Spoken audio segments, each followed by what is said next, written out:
A gang member cruelly mocked a Vietnam veteran in front of everyone on the bus. Most remained silent. But Steven Seagal wasn't about to let such humiliation go unpunished. What began as a taunt escalated into an unexpected confrontation that would change the course of everyone's lives. No one on that bus imagined they were about to witness an unforgettable lesson in respect and justice. If you don't want to miss our content, hit the like button and subscribe below. Also, turn on notifications and tell us where you're listening from. We appreciate your support. In Los Angeles, inside a sweltering city bus, a frail Vietnam veteran was about to be humiliated. A seemingly peaceful ride turned deadly serious when a gang of rowdy young men with the air of street influencers began mocking his military service and snatched his cane. Steven Seagal was no ordinary elderly man. For decades, he had been an Air Force sergeant in the United States Air Force and later became a world-renowned martial artist, an action icon known for dismantling enemies with precision before they even realized they had lost. When Tom Mitlock Ramirez and his group targeted Walgins, a 25th Infantry veteran on his way to a comrade's funeral, he had no idea they were provoking the one man in America whose patience was more dangerous than his fist. Steven stood up, calmly stepped forward, and demolished Mitlock's arrogance with a serene authority that would spark a national reckoning on respect. What began as routine harassment on a city bus would become a viral turning point about honor, legacy, and moral courage. The streets of Los Angeles and the entire country would never be the same after Steven Seagal stood up so a soldier wouldn't have to. Bus 43 crawled through the heavy Los Angeles traffic, swallowing heat and fumes alike. The late afternoon light streamed through the grimy windows, casting long shadows on tired faces. No one spoke. The drone of the engine mingled with the occasional ringing of cell phones, creating a soundtrack of urban detachment. DeSound Carter drove the bus with the indifference of routine. 6 years on this route had taught him to keep his eyes on the road and his mind elsewhere. The less he saw, the less he'd have to deal with. Today was no different. Just another Wednesday with strange passengers who preferred to remain strangers. Bermoni 7th, he announced mechanically without bothering to check if anyone was listening. Near the front, Walter Huygens gripped his cane tighter as the bus screeched to a halt.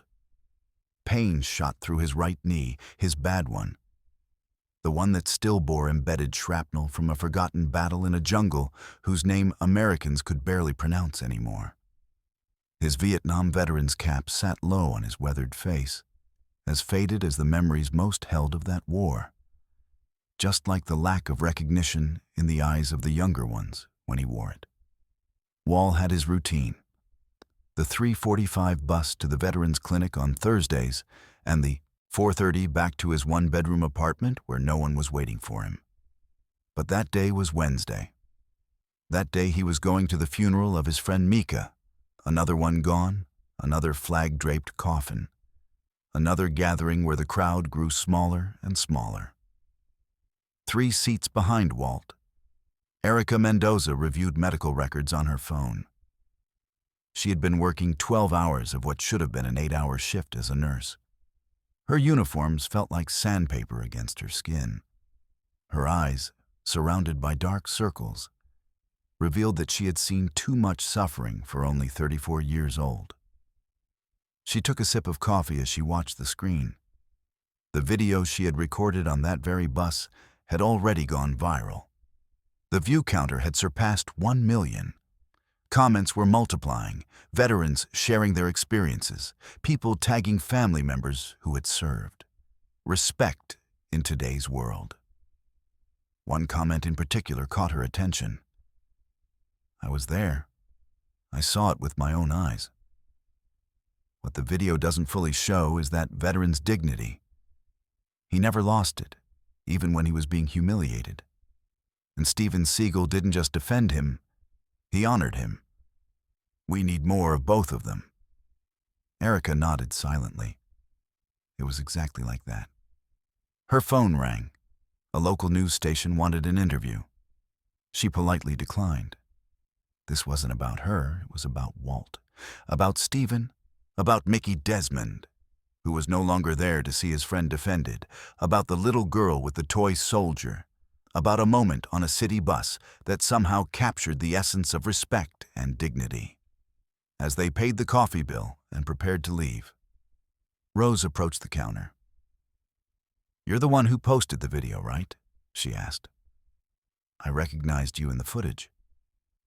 Erica nodded, worried that they'd gone too far. "I hope Mr. Jeejins isn't upset." Rose smiled warmly. "Walt isn't one to seek attention, but this time I think he's okay with it. Sometimes the right story finds its moment." As Erica walked back to her apartment, the notifications kept buzzing, but her mind was elsewhere. She thought about how she'd almost stayed silent on that bus, how she'd almost looked away, like everyone else. How easy it would have been to remain distant and uninvolved. She made a quiet promise. Never again. 3 days later, the story was still echoing.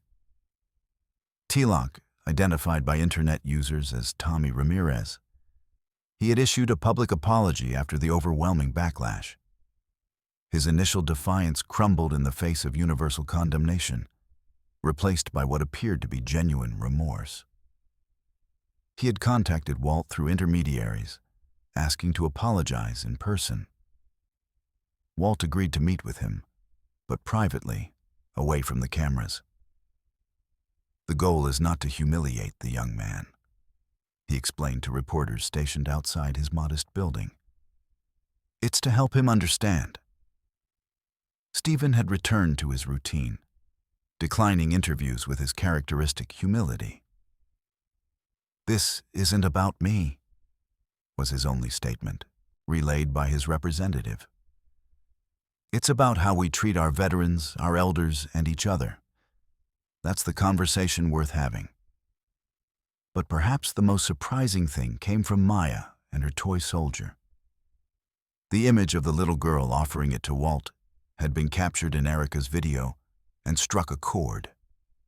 Someone started the Soldiers for Our Elders campaign, encouraging children to send toy soldiers with appreciative notes to hospitals and veterans' homes. Within days, thousands of plastic toy soldiers arrived at facilities across the country, each accompanied by handwritten messages. "Thank you for your service. You are not forgotten. You are our hero."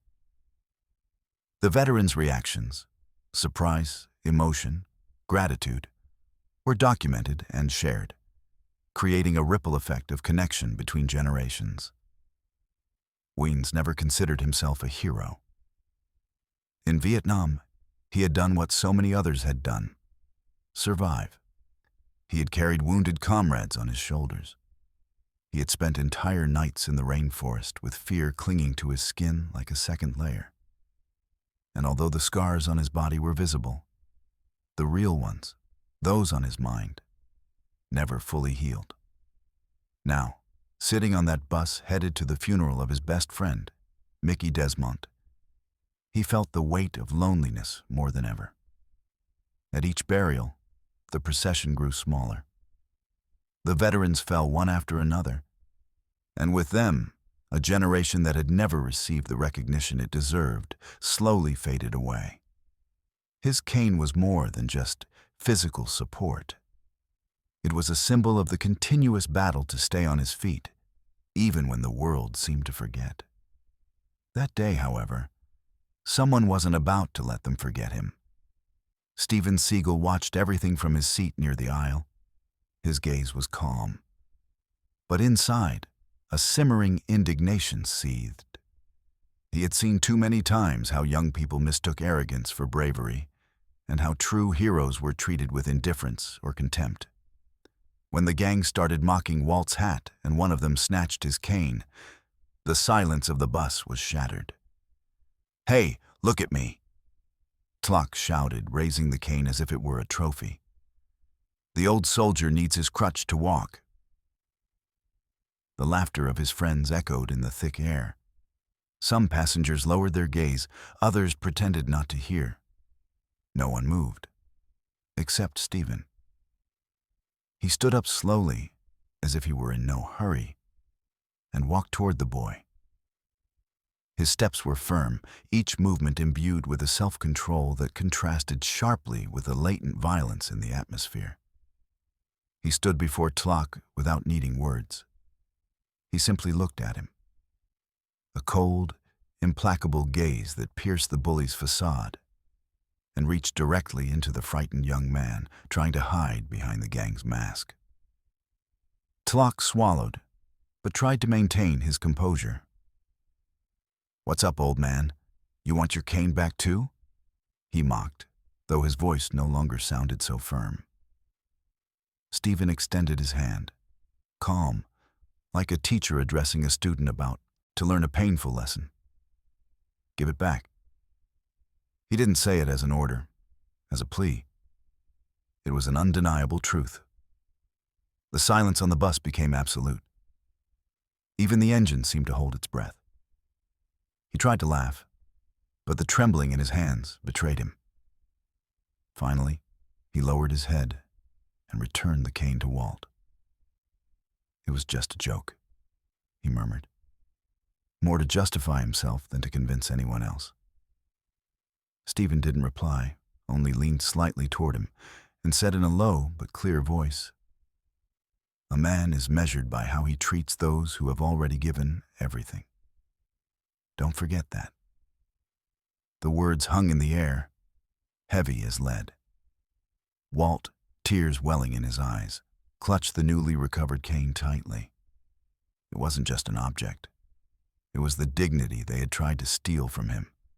The dignity Steven had just restored. The bus stopped at the next stop. No one got off. No one spoke, but everyone knew they had witnessed something they wouldn't easily forget. The video recorded by Erica Mendoza quickly went viral on social media. The footage captured every second. The mockery, the humiliation, the complicit silence of the other passengers, and finally, Steven Seagal's intervention.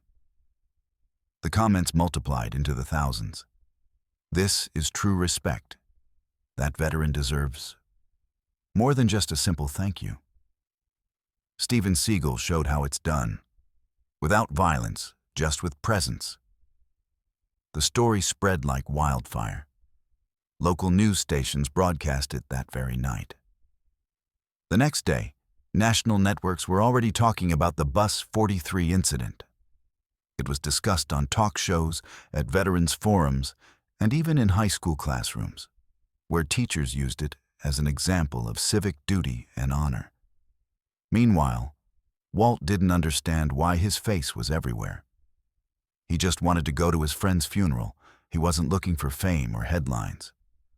But when children started sending him letters with drawings of soldiers and messages of gratitude, he knew something had changed. For the first time in a long time, he didn't feel invisible. For Tlock and his group, the virality was an unexpected blow.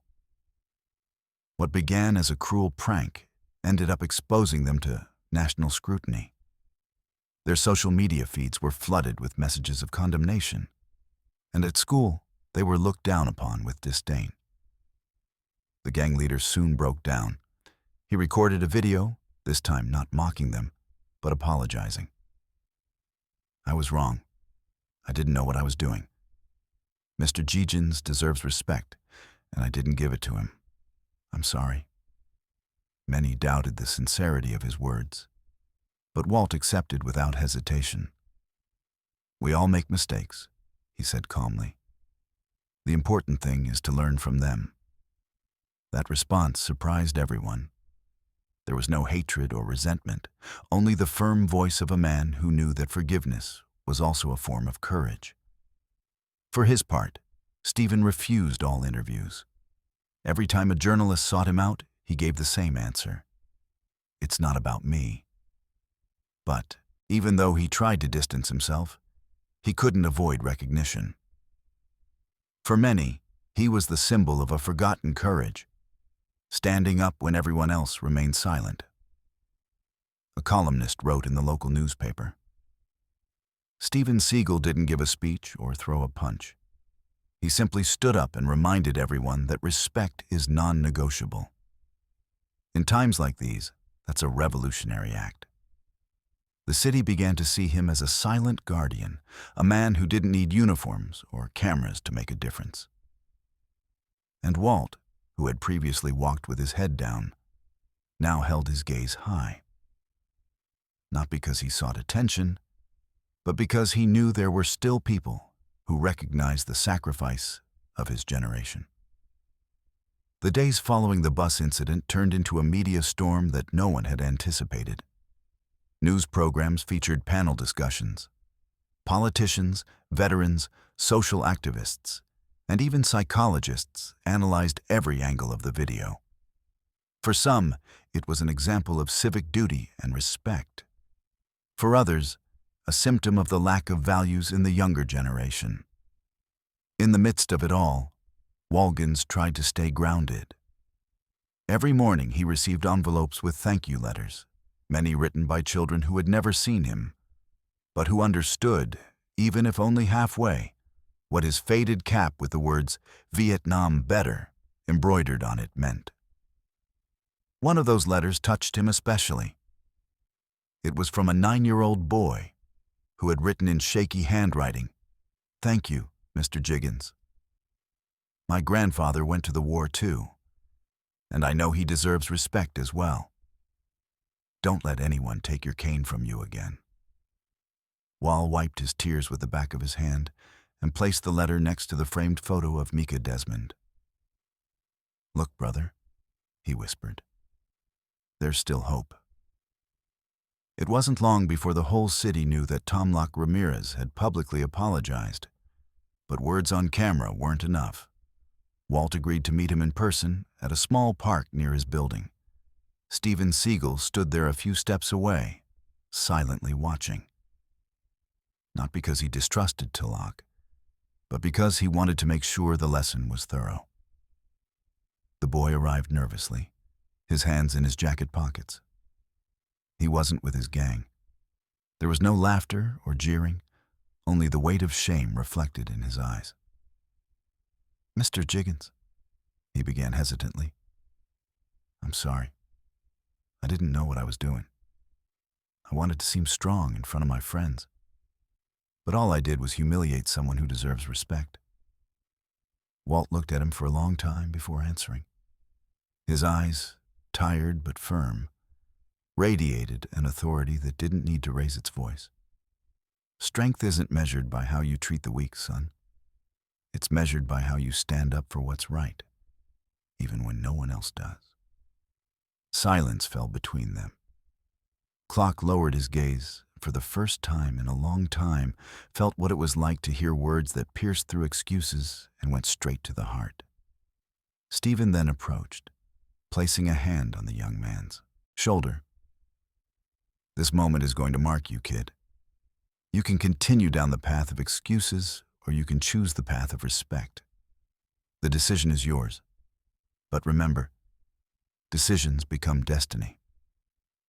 The boy nodded, a lump in his throat.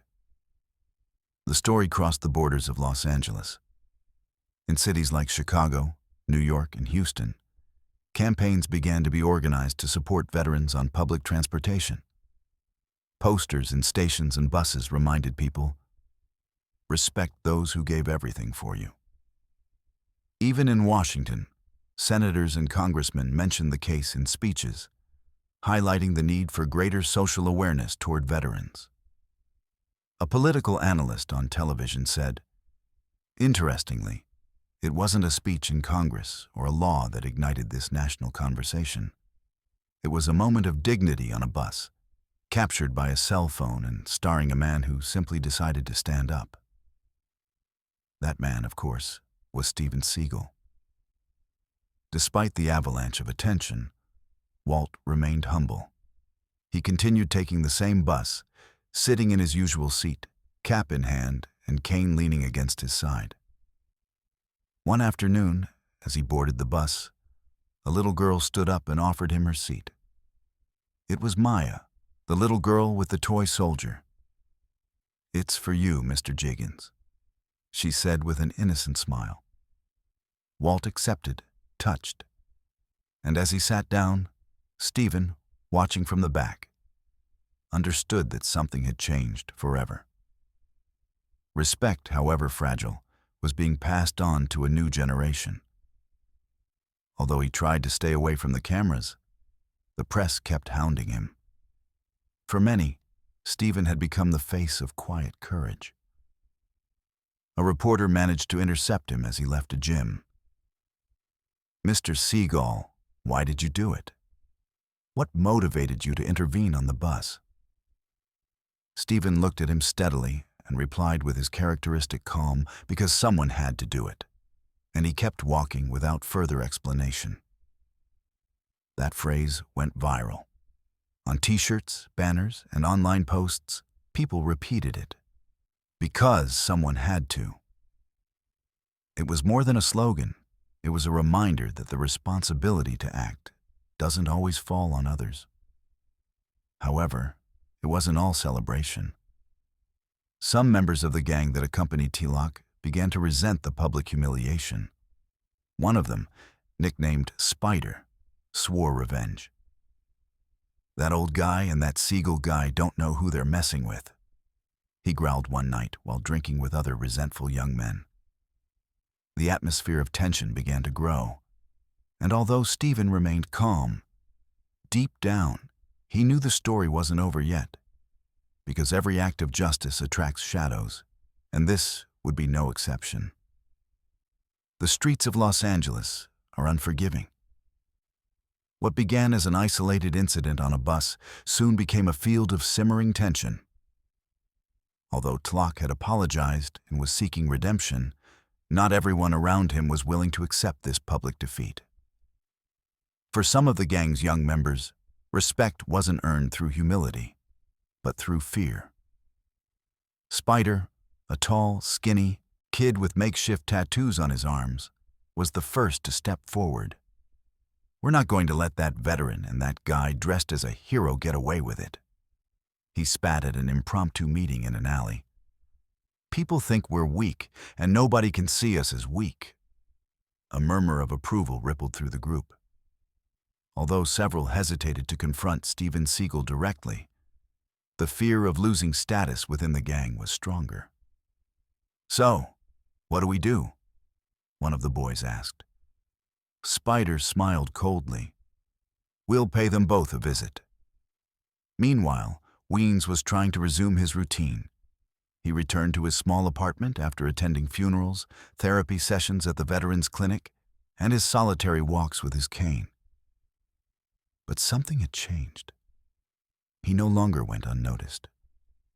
People on the street greeted him, strangers invited him for coffee, and children approached to shake his hand as if he were a real-life hero. Despite all this, Wall felt a disquiet he couldn't explain. It wasn't the sudden fame or the interviews he firmly refused. It was something else, like a premonition hanging in the air. One night, as he walked home, he noticed a shadow following him, footsteps that weren't his own.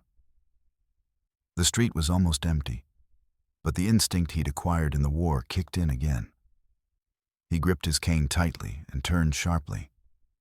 Nothing, only darkness and the distant echo of an engine. He shook his head, telling himself he might be paranoid. But deep down he knew he wasn't. For his part, Steven Seagal kept a low profile, although he was aware that the situation could become dangerous. It wasn't the first time he'd seen the wounded egos of violent youths end in retaliation. At the gym, during a nighttime training session, an old martial arts partner had warned him. "I've heard rumors, Steven. Those guys aren't going to let it go. Be careful." Steven just nodded. He didn't need any more warnings. He knew that sooner or later the confrontation would come, and when it did, he'd be ready. His code had always been the same. Never seek out violence, but never incite it if it came to the door. Friday night, as Walt returned from the supermarket with a bag of bread and milk, Spider and two of his companions intercepted him in an alley. "Look at him, the internet hero," Spider said, blocking his path. "Where's your protector now, old man?" Walt gripped his cane and tried to stay calm. "I'm not looking for trouble. Let me through, it's too late for that," one of the youths retorted, pulling out a switchblade. The air grew heavy. Walt took a step back, but the wall behind him blocked his escape. At that moment, a deep voice broke the silence. "I'm not looking for trouble either, but you're about to find it." The three boys turned and saw him. Steven Seagal, standing in the alley entrance, in his black martial arts gear and with a blood-curdling calm, stopped feigning confidence. "So what? Are you going to teach us a lesson like on the bus?" Steven walked toward them, each footstep echoing like a drum in the night. "No, this time there won't be a lesson. There will be consequences." The first to lunge was the one with the knife. With a clumsy movement, Steven disarmed him in a second, twisting his wrist and throwing the weapon away, while the boy fell to the ground, screaming in pain. Spider tried to hit him with a makeshift chain, but Steven caught it in midair, spun his body with precision, and hurled him against a dumpster. The impact echoed throughout the alley. The third boy, terrified, backed away without even trying to fight. I don't want any of this," he mumbled before running off. Steven bent over Spider, who was panting on the ground, and said in a grave voice, "Violence will never earn you respect. If you continue down this path, you'll be buried before you're 30. Spider glared at him with hatred, but also with fear. In that moment, he understood that he could never match the strength of a man who had dominated not only his body, but his spirit. Walt, still trembling, leaned on his cane and whispered, "Thank you, Steven. I don't know what I would have done without you." Steven glared at him. "Don't thank me. You already paid your price in the war. I'm just here to remind these boys what respect means."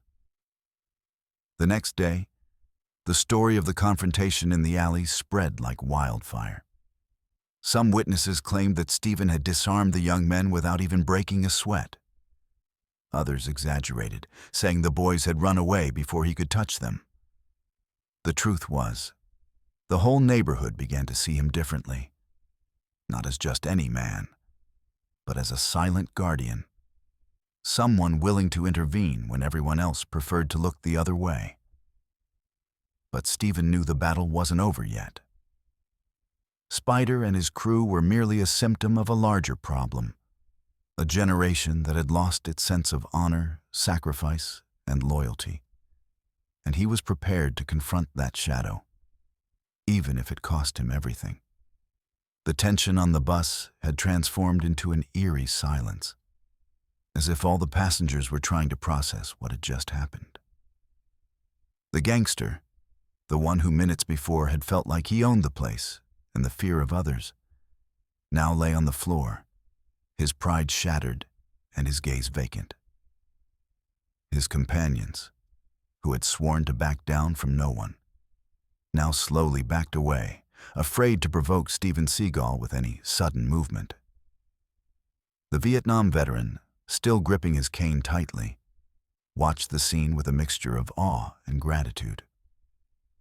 For years he had endured taunts, scorn, and awkward silences because of the scars he bore, both visible and invisible.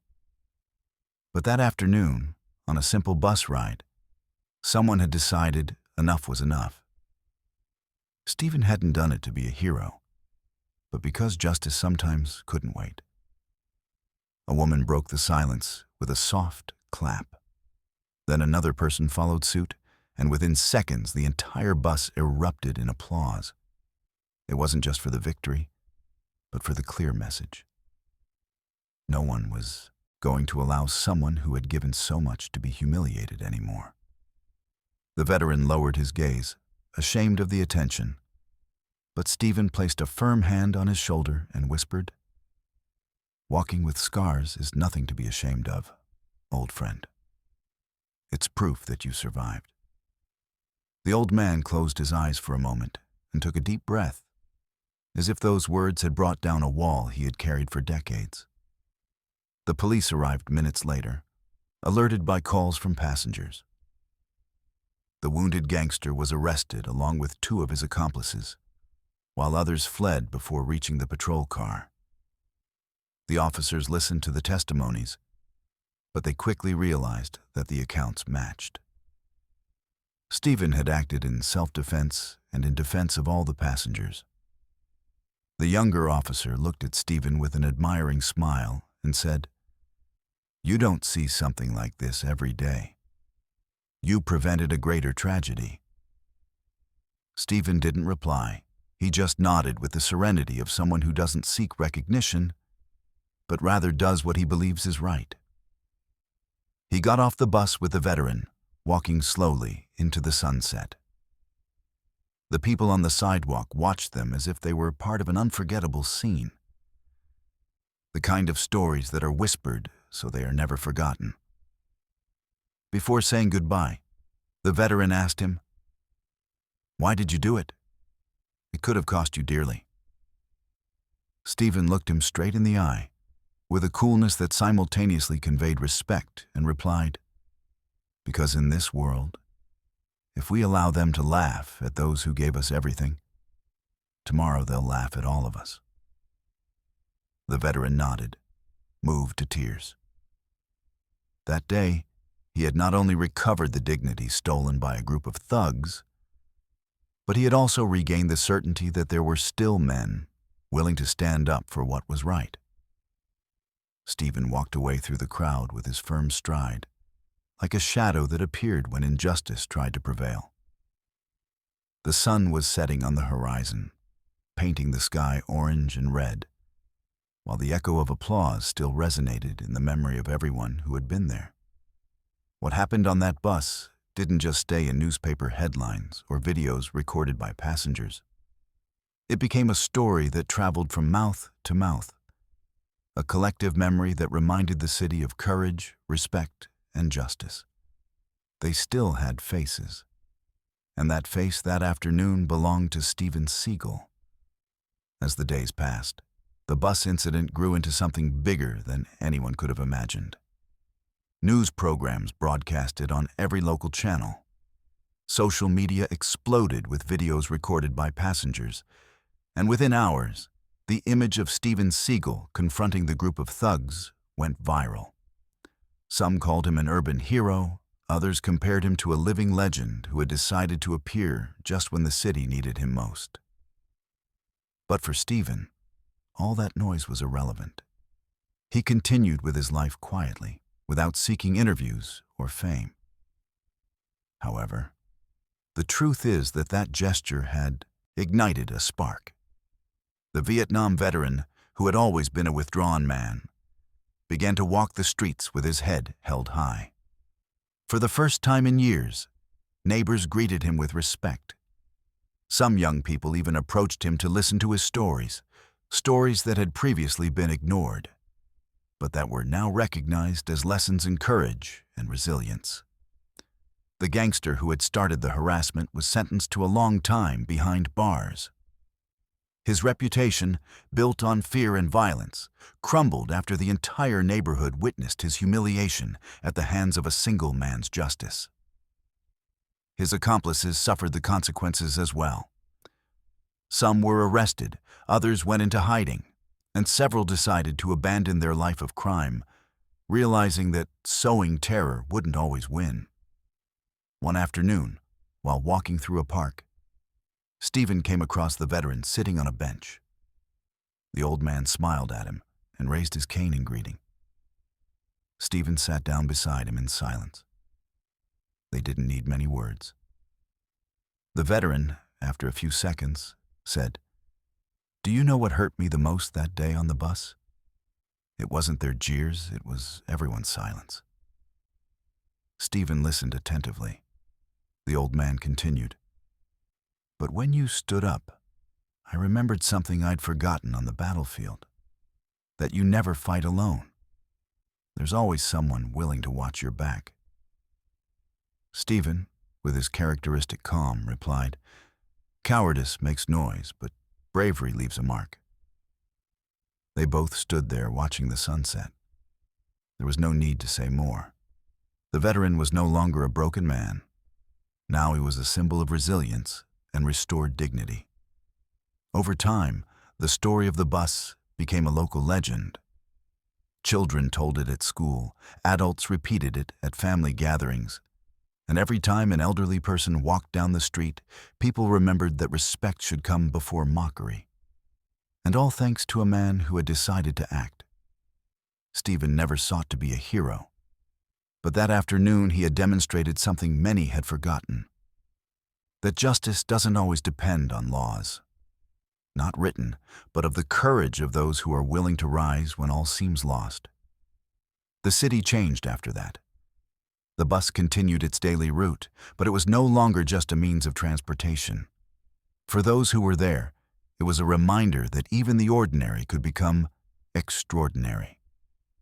And so Steven Seagal continued walking among the crowd, invisible to some, unforgettable to others. Because sometimes a single man can make all the difference. And that difference that afternoon was forever etched in the hearts of all who witnessed it. Missed. The bus continued its daily route, but it was no longer just a means of transportation. For those who were there, it was a reminder that even the ordinary could become extraordinary. And so Steven Seagal continued walking among the crowd, invisible to some, unforgettable to others.